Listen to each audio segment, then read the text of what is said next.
All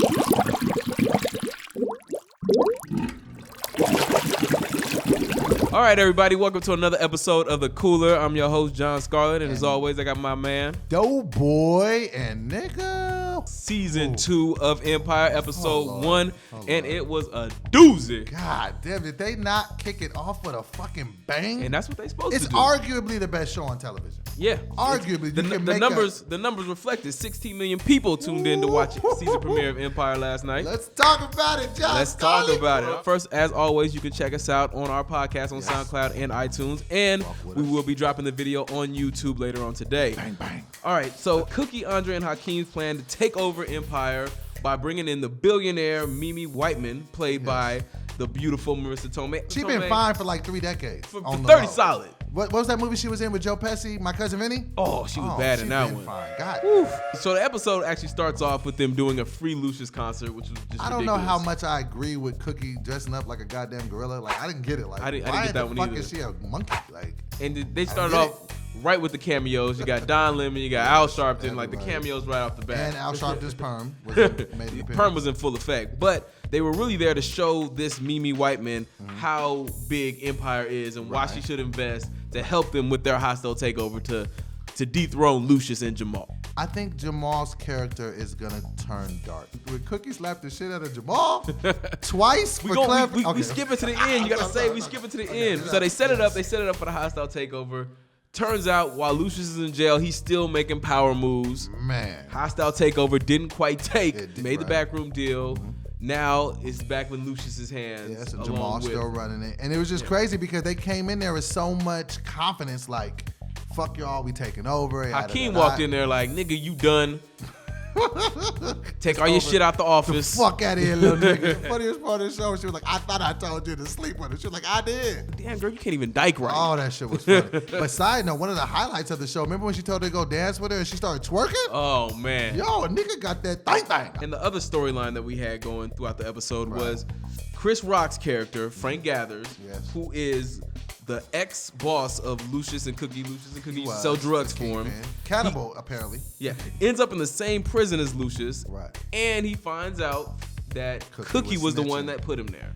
That was crazy because this whole first season, we kind of had this perception of her like she was just this thorough bitch. Right. That really held it down. Nah, but you was pointing at people. But if you look at it from her perspective, you've been in jail for 17 years. Get the fuck out. Your ex is running the biggest music company on the earth. I'll probably telling somebody too. So I think Chris Rock was the perfect person to play that character because he's so goofy that he kind of comes off as see him in that role was kind of interesting, and then to see him in that scene with D. Ray Davis, right? To see him in that was he supposedly eating human meat? Supposedly Lee Daniels wanted Chris Rock's character Frank Gathers to be a cannibal. Okay. Right. So in that scene where he's cutting up steak, eating in front of D. Ray, supposedly that's supposed to be human meat. Oh. But Fox cut the scene where you find out that it's human meat because it was a little too graphic for Fox's audience. But so I be having that inside information. Okay, Jon Scarlett with the exclusive. Chris played it cool. I hate that he died in the fucking episode. Yeah, so but that was such a gangster part when he was like, make it loud. Yeah. So Frank tells Lucius, calls a little secret meeting with Lucius and tells him, "Look, I know that Cookie set me up, and I gotta kill this. And I gotta kill her." And Lucius goes, "You know what? Nigga, you fuck with her, you fuck with me." Bam. What Lucius said kind of summarized it.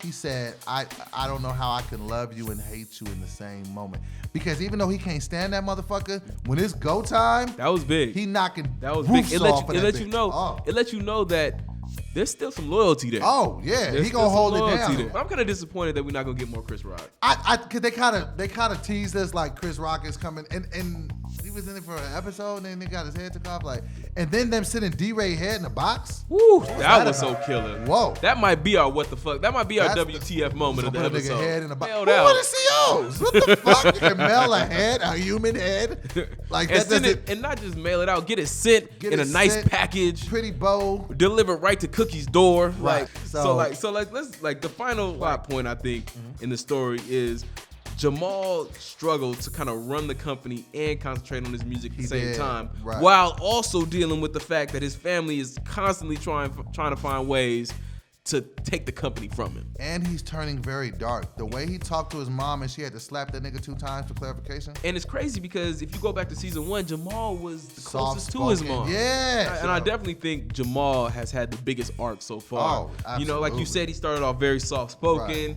He was the calm one. He didn't even want to even come out the closet. Now Right. you see, he don't care. Fuck, he said, get out. As soon as he found out the threat was, get the fuck out. Like, and that's crazy. Like now he's donating to gay causes, the LGBT causes. And he said something that was very telling when he was talking about putting that money up. He was like, "It's my company." Like, I think the power's starting to go to his head. Yeah, and that was really on me to take this company forward, and I'm not gonna let nothing get in my way. It just made me think, what the fuck else are they gonna do this season? If you do all that in episode 1, you kill a drug lord, like you kill a killer, like you chop a head off. It's almost like Lee feels like he's gonna get canceled at any moment, even though he's got the hottest show on TV. And so he treats every episode as like this one could be the last. So let's make it. We gotta go on a high note. Put D-Ray's head in the box. So we're gonna see what happens for the rest of the season. Make sure you guys lock in and tune in and watch us every Thursday. And side note, before, just in case nobody said anything about it, this is Jon's brainchild. We are building our own empire, and this is our first brick. This is our first brick of Raw. From now on, we're serving the base. How about this? This week's Empire episode got a 1 brick rating. A 1 brick. Now let me say 1 brick is a lot. That's a whole lot. That's a whole lot. A whole lot of work.